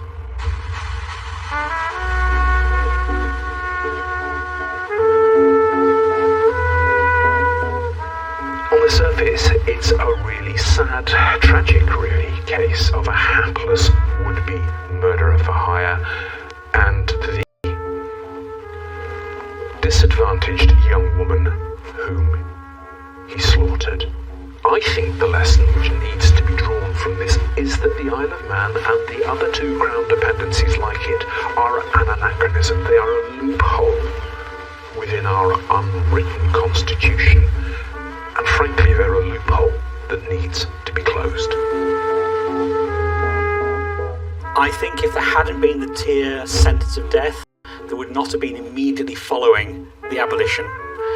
Probably the Isle of Man would have abolished the death penalty in the next 10 or 15 years anyway. There were broader international things happening which would have made it very difficult to retain. But I think a recognition that rather than pretending to have the death penalty, the Isle of Man should recognise that mandatory life was the penalty for murder was a legacy of the Tier trial. At the centre of every murder trial, every murder case, there is a victim. This is such a particularly sad case because Corinne's identity has been almost lost. She is remembered to her family, but when you see coverage about this case, it's focusing on the legal aspects of it, and therefore her murderer gets more attention than she does. He gets that status as being the last person sentenced to death, of being the first person to receive this mandatory life sentence. And who is Corinne? She should be at the centre of this, and instead she seems to be on while her murderer takes centre place, and that is really wrong.